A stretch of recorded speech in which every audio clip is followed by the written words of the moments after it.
साईं की बात। बच्चे, मैंने कहा है तुमसे कि मेरा नाम जाप करो, और तुम ये क्या पूछते रहते हो कि नाम जाप ज़रूरी है क्या बाबा? क्यों नहीं ज़रूरी? हाँ, ज़रूरी है। मेरा नाम जाप तो सबसे ज़्यादा ज़रूरी है। एक बार को तुम मेरी साईं सा चरित्र नहीं पढ़ पा रहे हो, एक बार को तुम मेरी स्तवन मंजरी नहीं पढ़ पा रहे हो, एक बार को मेरा कष्ट निवारण मंत्र नहीं पढ़ पा रहे हो, मेरे 11 वचन नहीं पढ़ पा रहे हो, तो मेरा नाम जाप तो कर सकते हो ना। तुम जानते हो साईं के अंदर ना सब कुछ समाया हुआ है। चाहे तुम साईं चालीसा पढ़ो, चाहे साईं कष्ट निवारण मंत्र पढ़ो, चाहे तुम साईं सा चरित्र पढ़ो, कुछ भी पढ़ो, वहाँ तुम्हें साईं मिलेगा। और सबका सार है साईं। साईं में वो ताकत है, साईं नाम में वो शक्ति है कि जो चाहोगे वो सब कुछ हो जाएगा तुम्हारे जीवन में। जो नहीं भी है ना, वो भी हो जाएगा। मेरा नाम जाप करना बहुत बहुत ज़रूरी है। तुम पूछते हो ना कि बाबा चलते फिरते क्या मैं कर सकता हूँ? हाँ, कर सकते हो। बिना नहाए भी कर सकते हो, क्योंकि वहाँ पर तुम्हारा मन पवित्र होना चाहिए। तुम जब सुबह उठकर स्नान नहीं कर पाते हो किसी कारणवश, मुझे मालूम है, तो कोई बात नहीं ना। अगर तुम्हारा मन पवित्र है, मन स्वच्छ है ना, तो फिर मुझे क्या तन की ज़रूरत है? बताओ। मुझे तो मन चाहिए तुम्हारा, मुझे तो भाव चाहिए तुम्हारे। अगर तुम सच्चे मन से, सच्चे दिल से मेरा जाप करोगे, मेरा नाम जाप करोगे, साईं साईं कहोगे, तो मुझे क्या बुराई है? बोलो। मुझे तो अच्छा लगेगा ना कि हाँ, मेरा बच्चा मेरे लिए मेरा नाम जाप कर रहा है, मुझे पुकार रहा है। और जो भी मेरा बच्चा सच्चे दिल से मुझे पुकारता है ना, सच्चे दिल से मुझे आवाज़ लगाता है, तुम अगर सच्चे दिल से मुझे आवाज़ लगाओगे ना, तो मैं आऊँगा, मैं भागा भागा आऊँगा। मुझे कभी आजमा कर देख लेना। जब भी तुम कहीं भी हो ना, अगर तुमने साईं साईं कर कर मुझे पुकारा ना, तो मैं आऊँगा। नाम जाप करने का मतलब होता है कि तुम मुझे याद कर रहे हो, तुम मुझे आवाज़ लगा रहे हो, और मैं वहाँ से आऊँगा। वो है नाम जाप। नाम जाप को सिर्फ ऐसे मत करो कि तुम नाम जाप कर रहे हो।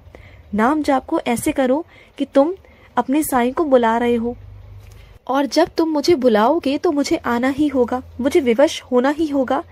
और जब मेरे बच्चे मुझे दिल से पुकार लेते हैं ना, दिल से आवाज़ लगाते हैं, बुलाते हैं ना, तो मुझे आना ही होता है। किसी भी कारण, किसी भी वजह से मुझे आना ही होता है, चाहे मैं कहीं भी क्यों ना हूँ।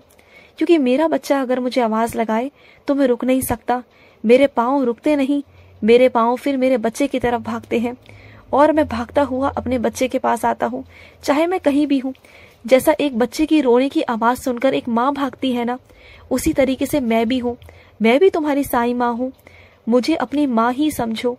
मैं तुम्हारी साईं माँ ही हूँ। मेरे अंदर भी वही ममता है जो एक माँ के अंदर होती है। जैसे माँ अपने बच्चे की आवाज़ को सुनकर भागी भागी आती है ना, वैसे मैं भी तुम्हारी आवाज़ को सुनकर भागा भागा आऊँगा मैं। भरोसा रख मुझ पर। और सुनो मेरी बच्ची, मैं अपनी बच्ची से कहना चाहता हूँ कि तुम गर्भवती हो, थोड़ा सा अपना ध्यान रखो। तुम बिल्कुल भी अपने खाने पीने पर ध्यान नहीं दे रही हो, दवाइयाँ समय से नहीं ले रही हो। कुछ दवाइयाँ ऐसी हैं जो बहुत बेस्वाद हैं, मुझे मालूम है। कुछ दवाइयाँ ऐसी हैं कि जिससे तुम्हें उल्टी आती है, जिसके कारण तुम्हें परेशानी होती है। और बहुत सारी खाने पीने की चीज़ें ऐसी हैं जहाँ तुम्हारा मन नहीं करता खाने पीने का, तो चीज़ों को बदलवा लो। डॉक्टर से भी कह दो कि तुम्हें दवाइयों से उल्टी आ रही है, या उसका कुछ दूसरा तरीका अपना ले, या फिर खाने पीने का भी कुछ तुम दूसरा तरीका अपना लो। क्योंकि बिल्कुल कुछ ना खाना, कुछ ना करना, इससे तुम्हारे बच्चे के स्वास्थ्य पर ना बहुत असर पड़ता है। और एक चीज़ का महत्वपूर्ण ध्यान रखना, जब भी तुम रोटी खाओ ना, जब भी तुम खाना बनाओ अपने लिए, जब भी तुम रोटी खाओ ना, तो अपने बच्चे के नाम की एक छोटी सी रोटी बनाना, और तुम रोज़ खाना अपने बच्चे के नाम की। उससे उस बच्चे का पेट भरेगा। जो तुम छोटी सी रोटी बनाओगे ना, और उससे उंगली पर साईं लिखना। उस रोटी के ऊपर अपने हाथों से इशारे से लिखते हैं ना, जैसे साईं एक अक्षर बनाकर, बस वैसा साईं उस पर लिखना, और उसे खाना, प्रेम भाव से खाना। उस बच्चे के अंदर साईं जाएगा, उस बच्चे के अंदर नाम जाएगा मेरा। और हो सके ना तो अपने पेट के ऊपर ना साईं सा चरित्र रखकर पढ़ा करो। तुम्हारे बच्चे के अंदर मेरा नाम जाप जाएगा, तुम्हारे बच्चे के अंदर मेरे संस्कार जाएंगे। जब वो बाहर आएगा ना, इस दुनिया में आएगा ना, तो वो मेरे नाम के साथ, मेरे संस्कारों के साथ बाहर आएगा। वो मेरा अंश बनकर बाहर आएगा।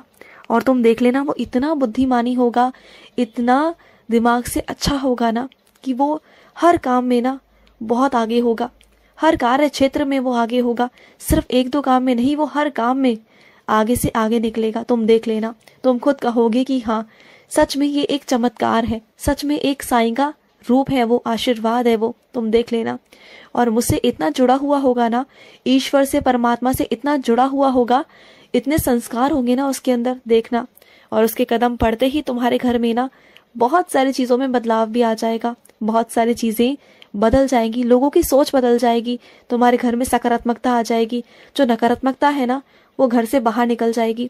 उस बच्चे के आने का मकसद ही कुछ अलग है तुम्हारी ज़िंदगी में, और वो मकसद तुम्हें आने के बाद ही मालूम पड़ेगा, अभी से नहीं बताऊंगा, मालूम पड़ेगा तुम्हें। और उसी के कारण ना तुम जहाँ जहाँ नहीं गए हो ना, तुम वहाँ वहाँ जाओगे, वहाँ वहाँ जाकर मेरे दर्शन करोगे। तुम देख लेना, उस बच्चे के माध्यम से ही वो सब कुछ होगा। जो तुम्हारा मन रह गया ना, तो वो सारा सब कुछ वो पूरा करवाएगा। उसके माध्यम से तुम सब जगह जाओगे, घूमोगे, मेरे दर्शन करोगे, तीर्थ यात्रा पर जाओगे, जगह जगह जाओगे, सिर्फ उसके माध्यम से। तुम बस देखते जाओ, अभी तो ये शुरुआत है, आगे आगे देखो कि होता है क्या। और सुनो, पिछले कुछ दिन पहले मैंने अपने बच्चों से शॉल मांगी थी, अपने वस्त्र मांगे थे। क्या हुआ, भूल गए क्या? तुम्हें दोबारा से याद दिला रहा हूँ। मुझे मालूम है कि तुम बहुत सारे कामों में उलझे हुए रहते हो, तुम्हारे पास वक्त नहीं होता, तो मैं तुम्हें याद दिला रहा हूँ कि मुझे शॉल चाहिए मेरे बच्चे। मुझे शॉल कब ला कर दोगे? मुझे शॉल पहननी है। ऐसा नहीं कि मुझे शॉल पहननी ही पहननी है, इसके पीछे भी कुछ कारण है, तुम जानते हो ना। जब भी मैं तुमसे कुछ करवाता हूँ तो उसके पीछे कुछ ना कुछ कारण जरूर होते हैं, तो बस वही कुछ ऐसे कारण हैं जो मैं तुम्हें उसी वक्त बताऊंगा। कुछ लीला होगी तुम्हारे साथ, कुछ अद्भुत सी लीला, कुछ अलग सी लीला। और सुनो, तुम जो डर रहे हो ना अंदर ही अंदर से कि तुम एक जगह पर सीमित हो, तुम बाहर निकलना तो चाहते हो लेकिन वहां से निकल नहीं पा रहे। तुम्हारे अंदर का डर, तुम्हारे अंदर का खौफ ना तुम्हें आगे निकलने नहीं दे रहा।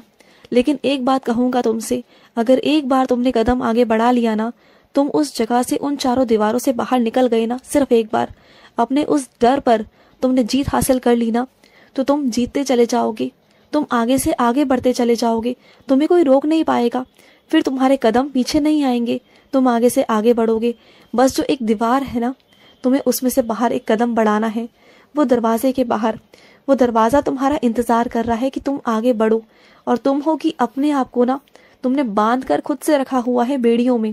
उन बेड़ियों से, उन पिंजरों से अपने आप को आज़ाद करो, बाहर आज़ाद करो। ये मौका मिल रहा है तुम्हें, बार बार मौका नहीं आएगा ज़िंदगी में, हर बार मौका नहीं आएगा, क्योंकि ज़िंदगी में मौका ना बार बार नहीं आता।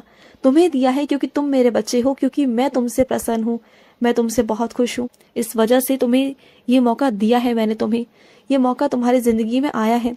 इसे मेरा प्रसाद समझकर, मेरा आशीर्वाद समझ कर ना इसे अपना लो। ये बार बार नहीं आएगा, ये मौका तुम्हें मिला है, तो इस डर पर तुम्हें ही जीत हासिल करनी होगी। मैं तुम्हें मौके दे सकता हूँ, मैं तुम्हें जीत हासिल करवा सकता हूँ, लेकिन जो कर्म करने हैं, जो कदम आगे बढ़ाना है, जिस डर पर तुम्हें जीत हासिल करनी है, वो तुम्हें ही करनी है। और आगे चलकर ही तुम्हारा जीवन सफल है, यहाँ रुक कर नहीं। रुके रहोगे तो रुकते रह जाओगे जिंदगी भर, कभी जिंदगी में आगे नहीं बढ़ पाओगे। तुम्हारी जिंदगी आगे है, जो तुम्हें आवाज़ लगा रही है, तुम्हारा स्वागत कर रही है। बस आगे बढ़ो, और आगे चलकर तुम्हारी ज़िंदगी बहुत सुनहरी, बहुत प्यारी है मेरे बच्चे, जिसका तुम्हें अंदाज़ा भी नहीं है कि तुम्हारे लिए मैंने क्या क्या सोच रखा है, क्या क्या कर रखा है ना, तुम सोच भी नहीं सकते। बहुत प्यारा, बहुत अच्छा तुम्हारे लिए होने वाला है। तुम्हारी ज़िंदगी, एक नई ज़िंदगी तुम्हारा इंतज़ार कर रही है। तो इन चार दीवारों से बाहर निकलो और अपने आप को आगे बढ़ाओ ज़िंदगी में। आगे बहुत खूबसूरत ज़िंदगी है तुम्हारी। तुमने जिन चीज़ों में अपने आप को सीमित करके रखा है ना, वहाँ से तुम्हें निकलना होगा। उस सीमित की जो रेखा है ना, जो सीमा है, उसे लांघ कर तुम्हें आगे जाना होगा। उस रेखा को तुम्हें ही मिटाना होगा। उस रेखा को मिटाओ और आगे बढ़ो ज़िंदगी में, समझ गए ना। और सुनो, जो चुनौती तुम्हारे सामने आई है ना, उससे डरो मत। उस चुनौती को पार करते ही तुम्हारी मंजिल है, उसके आगे ही तुम्हारी मंजिल है मेरे बच्चे। उसे तो पार करना होगा, तो उसे घबराओ मत, उसका सामना करो। मैं हूं ना तुम्हारे साथ, तुम कर जाओगे मेरे बच्चे। विश्वास रखो खुद पर और अपने बाबा पर, ठीक है। खुश रहो। आज का साई संदेश समाप्त हुआ।